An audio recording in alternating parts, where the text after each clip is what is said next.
All right, ladies and gentlemen, I have Ethan Hunt with me. He's been a listener for about a year, he said. He's a native of California, and I'm not going to talk too much about him. I'm going to let him introduce himself here, but we're really excited to have him on here.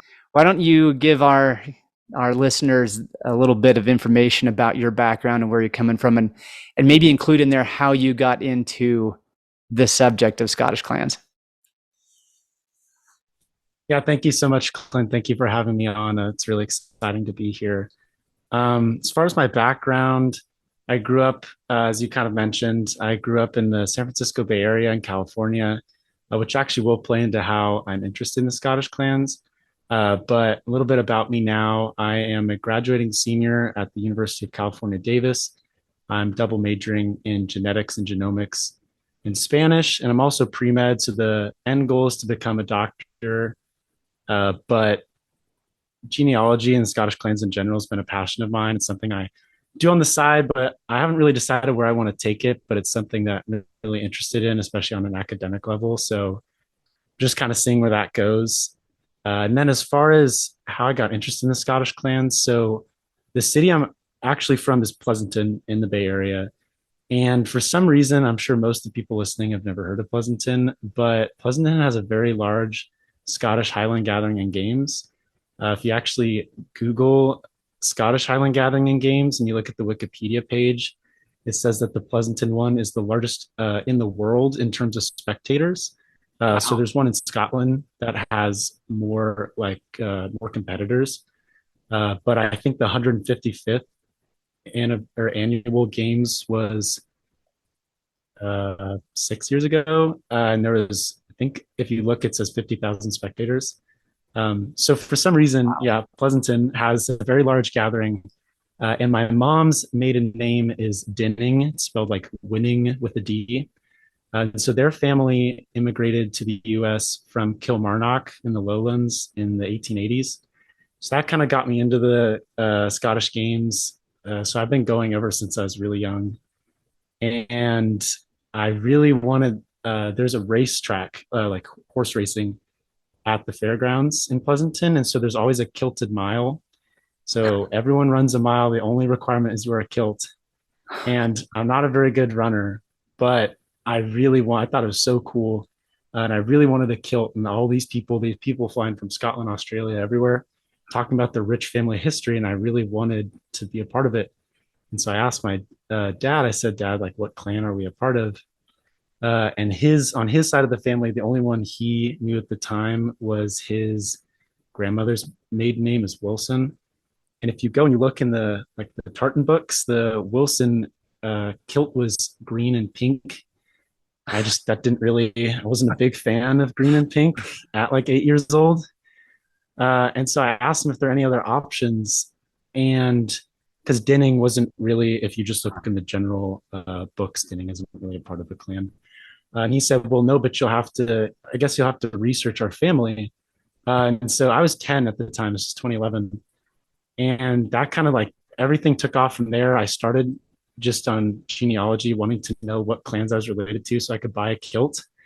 And now it's just kind of progressed, and I've learned so much more about what a Scottish clan is. I think a lot of stuff back then, I had a lot of misconceptions.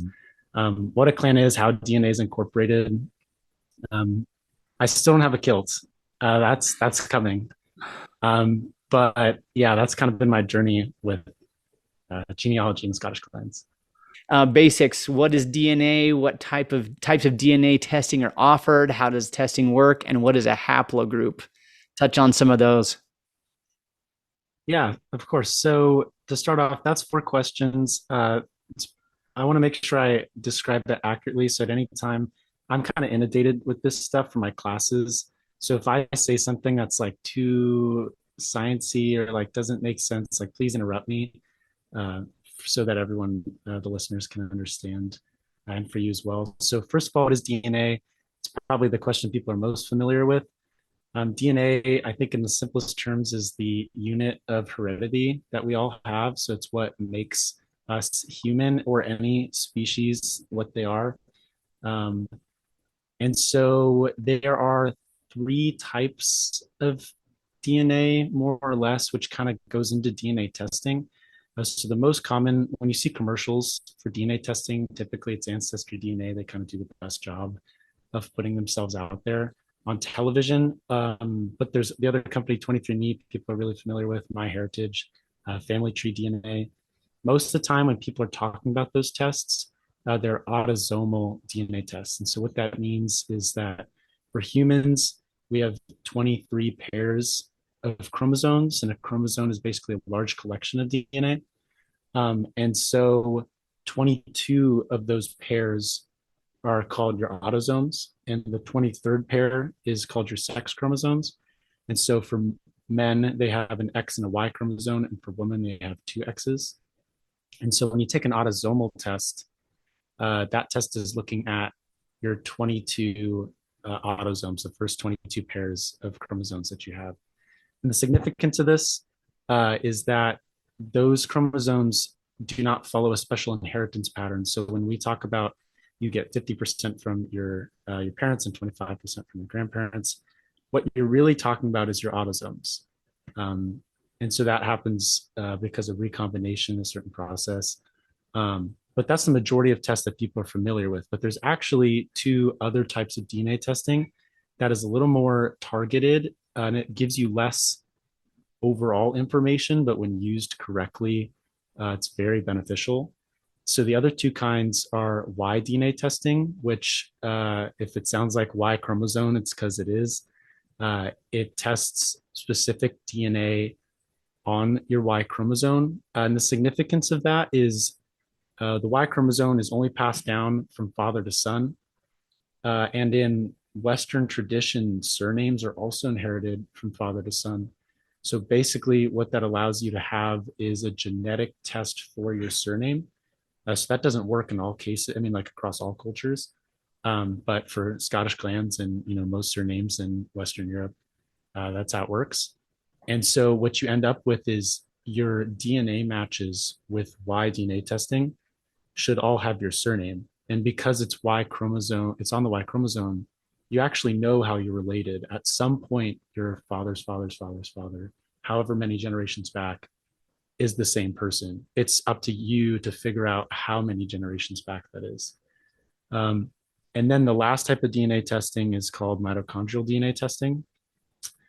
And that is a specific part of your DNA that's actually not part of your 23 pairs of chromosomes. And that part of your DNA, like I said, is independent from your genomic DNA, and it's inherited strictly from, it's passed down from mother to daughter.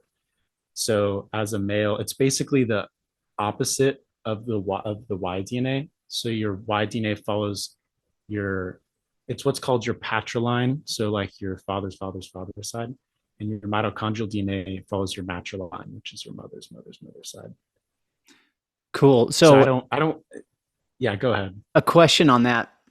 So mitochondrial DNA, can I get a mitochondrial DNA of my female line? I just can't pass it on to the next one as a male, or do I am I a blank? I mean, is it just not even there? It's Yes. there in me, right? Yeah. So the first is, so all men have mitochondrial DNA. You just can't pass it on, Gotcha. but no female has a Y chromosome, and only Okay. males can pass on the Y chromosome. So it's not the Y DNA and the mitochondrial. They're not mirror images of each other as far as how they work. Right. And another just a comment or when you're talking about the Y DNA theoretically should follow the male line, but then you have things like some people are surprised because there's a non-patrilineal or what's it called, a non-paternal Non-paternity event. Yeah. non-paternity event, but you got to have now that's not always an affair. Sometimes it is. Right. Sometimes it was. I was listening to actually just recently, like yesterday, while I was working out. Which this is weird stuff to listen to while you're working out, but an Irish gentleman on YouTube talking about the Dalgash clans Oh, tribal network, and And he did bring something up. It was interesting because sometimes, and we do see this with like Seaton and Gordon and then Sutherland. You kind of hop from one to the other, and those are not following the male line. So the Earls of Huntley, the actual Gordon male line ran out. This is how I understand it. And if I'm getting this wrong, and the Gordons and Seatons and Sutherlands can all like send me hate messages, but the way I understand it is the Gordon male line ran out, but the heiress who had married a Seaton, and the rule was if their offspring were to carry the earldom of Huntley or the lordship. I don't know if it was an earldom yet, maybe it was, but if that was going to continue through that line, they'd have to change their name to Gordon. And so the subsequent Earls of Huntley, or the people who took the Gordon name, are actually in the male line Seatons.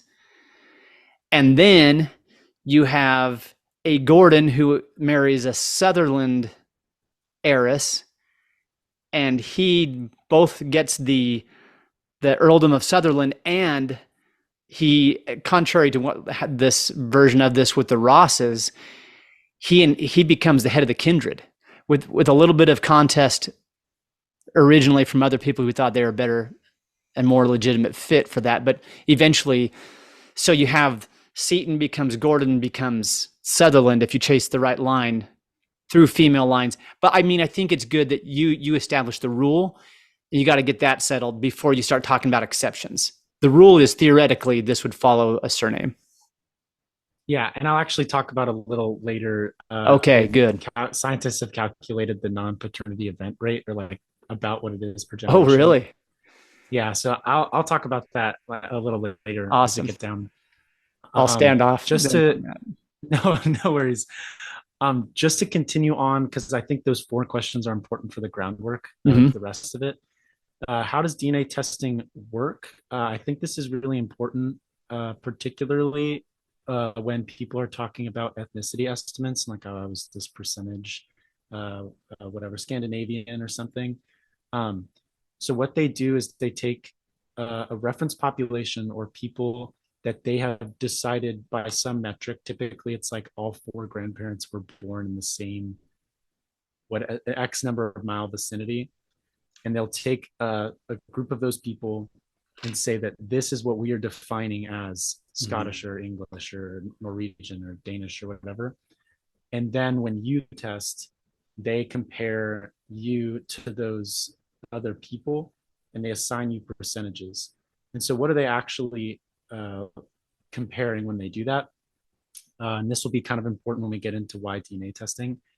So the most common I don't know what to call it. The most common like genetic marker that they're looking at is called it's a single nucleotide polymorphism, which is a long phrase. It's commonly abbreviated as SNP, spelled SNP. Okay. And to break that down, so single nucleotide.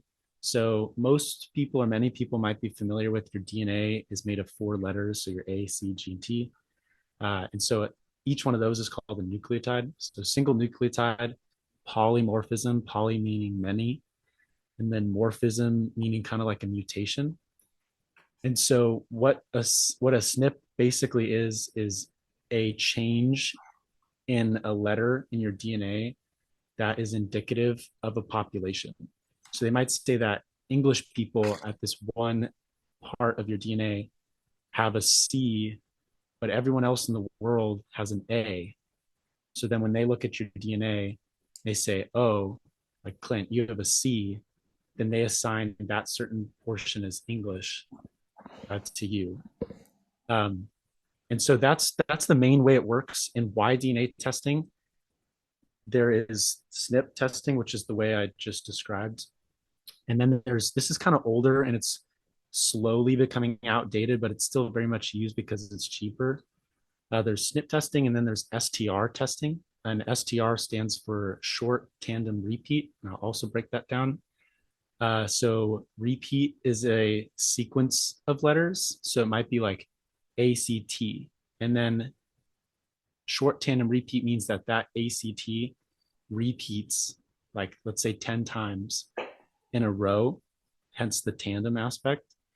And so scientists have also decided or determined that the amount of times these certain places repeat can also be indicative of a population the same way that a SNP can be indicative of a population. So if you use those two concepts that you just explained, the SNP and the, what was the other one called? STR. Okay, so if you take those two, do they use them together to refine the picture? So what they're finding now, which is why STR testing is slowly becoming outdated, is that it is easier to get what's called convergence in STR testing. So it's possible for a repeat to occur the same number of times in two individuals by chance with mutation. So, like, let's say someone initially had 11 repeats of a certain sequence and it got mutated to where one was lost. So there's only 10. And a second individual had 9 and there's a duplication and now they have 10. Both of those people now have 10, but historically, like ancestrally, their lineages are different. And it's very hard. So often you can get false positives with STR testing. And so SNP testing is slowly becoming more widespread. And it only got introduced. Family Tree DNA is the only big company that offers Y DNA testing and mitochondrial DNA testing. The rest of the companies only do autosomal DNA testing. And so Yes. Family Tree DNA only released their SNP Y DNA testing. Don't quote me on this, but it might be like 6 years ago or something. So Okay. it's relatively recent versus STR data has been a lot more common for a while. Okay. Okay, good. Hey, thank you for laying that foundation. Let me say some of that back to you, like in my own a lot dumber sounding way. And I'll use an example because so I had an autosomal test from Ancestry, and they, you know, as their sample size grows bigger and bigger, they refine it. So you check your, I've got an app on my phone and I can check it, but that's why I did it, so I could see that ethnicity breakdown, right? And so what you were saying there was that it's when they say, hey, you're in this case, because most people listening to this want to know about their Scottish ancestry. So hey, you're 42% Scottish. That's not saying 42% of your ancestry comes from Scotland. It's saying 42% of your DNA looks like DNA that the people have in Scotland. Is that correct? And so, Yeah. so when I saw my results, they were not. So this is for my Welsh side. It had my most recent is in the 30s. 30 something percent, which that seems about right. My dad's side of the family settled a valley over here in southeast Idaho, which was predominantly Welsh. The name of the town's Malad, which means sick in French, but that had to do with French fur trappers, and nobody knew better to change the name. It's kind of a crazy name for a valley, but I love the valley, and it's where my roots are, and so a bunch of Welshmen. So that part of it looked good, about what I thought it would be. But then the other ratios, like there should be, my English ratio should be huge. And it's not. My Scottish percent is higher than you would think looking at my family tree. So is the Scandinavian part of my family tree, or my DNA test. That says I have way more Scandinavian blood than my family tree represents. And so what I take, this is why I want to bounce this off you, because I think a lot of the listeners who are like, oh, I'm 42% or 38 or 70, whatever percent this or that. What I'm gathering from that is I probably have a bunch of English ancestors who have very Scottish or Scandinavian looking DNA, but they're Englishmen. And they probably in real life some of them might have been just, to know that their DNA looks Scottish, they probably would have killed them. They probably would have been upset to hear that. But, and it makes sense with the Viking input there that a lot of Englishmen and people all over the British Isles have Viking look or Scandinavian looking DNA. Viking's not a race. It was a job description. But is my thought process accurate on that?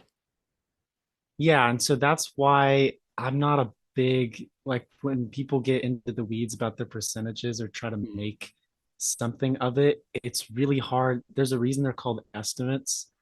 And so especially in the British Isles, like of most of the studies that have come out on the British Isles, yes, you can distinguish or cluster people like based off of region and stuff, but they're so zoomed in when they're looking at that. And like by and large, like you talked about, I think your first couple episodes were on the origins of like large Scottish clans and whether they're from the Gales or the Picts or and so if you think about it, most both the English and Scottish have a Norman influence. Both the English and Scottish have a Scandinavian influence, whether it's the Danelaw in England or like the Vikings, kind of in Orkney, the Norwegians.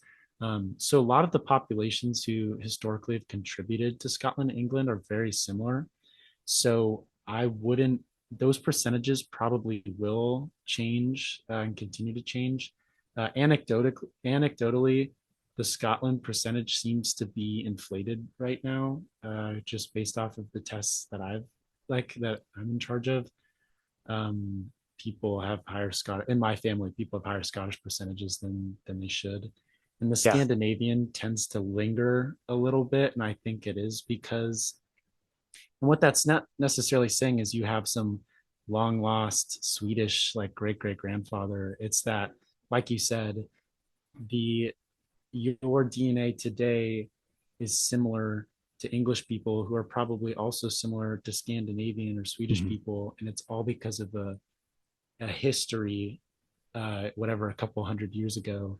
But it doesn't necessarily mean that you have recent ancestors. You might the trap that people fall into is you could if you look at it too religiously, you might start looking for ancestors that don't exist.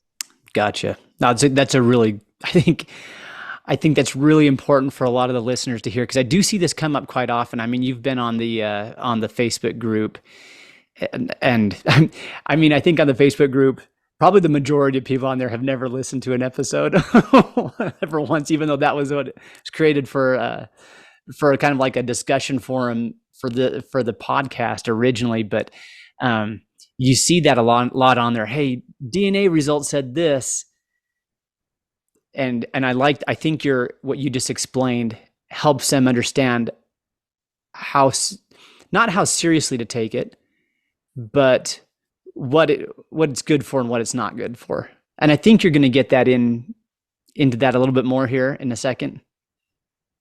Yeah, I will. And before we jump to the next one, just the last thing, because this will tie in directly. Please. So what we're going to go into is what is a haplogroup? So I think the most succinct way, so you have a paternal, it comes down to a haplogroup is a term used to describe or to group your Y DNA and your mitochondrial DNA. So it's only, you don't have an autosomal haplogroup or like ancestry DNA is not going to tell you haplogroup. It's specific to, you have a paternal haplogroup, which is your Y DNA, and your maternal haplogroup, which is your mitochondrial DNA. And the most succinct way, as listeners will see, we're going to be focusing on Y DNA. So your paternal haplogroup, I would define it as a collection of men who have the same set of mutations on their Y chromosome. So mutations happen naturally, and they're actually very necessary and very useful to geneticists and genealogists because that's how we group people together. So it's somewhat intuitive if you think about it that two random English people are probably more closely related than an Englishman and a Frenchman, and the Englishman and the Frenchman are probably more closely related to each other than they are to someone from Italy and going out, and all those Sure. Europeans are probably more closely related than they are to a Chinese person or something. Mm-hmm.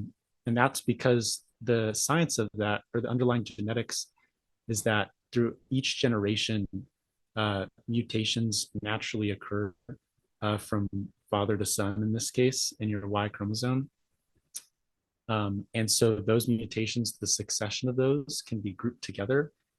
So that's called a haplogroup. And so the ancestor of all men, scientists have dubbed Y chromosomal Adam. Mm. And obviously, if you're listening, it's and you're familiar with biblical stories, that's where the name Adam is coming from. But scientists don't necessarily mean it's referring to the same person. It's just the term for whoever they're considering the most recent common ancestor of all living men are today. And then haplogroups are named. So the oldest, or in the scientific jargon, is basal. The most basal haplogroup is A00, and then they branch off from each other. So then there's B, C, all the way down. So if you're just doing like a cursory look at haplogroups in Europe, you'll see R1b come up a lot, and so that is just a scientific designation for one of those descendants of Y chromosomal Adam. And the frequency of R1b just happens to be extremely high in Europe. And so, last thing to get into on haplogroups before we move on is that there's two nomenclature systems, and it can get confusing. This tripped me up when I started doing research on this. The old nomenclature system is like a hierarchical system, so it'll be letter number. So like I just said, like R1b, or if they're longer, like R1b, A2C, whatever. Mm-hmm. And that at some point, scientists decided it would be more beneficial because as you find new mutations, that system could change this name of the same set of mutations, and it got really confusing because they'd have to update them. So they decided that the easier way to do that would be to name them by the SNP mutation, to use the term that we were talking about. Okay. The most recent SNP mutation became the name. So RM2, I believe it's RM269, is the most common haplogroup in Western Europe. And that M269 is the name of the SNP mutation that culminates like in that string mutations. I don't know if that made sense. I think any of the listeners who have started poking around in this subject, I think they've seen some of these, especially if they get more lineage specific. I have seen this even in prepping for talking about the Sinclairs recently.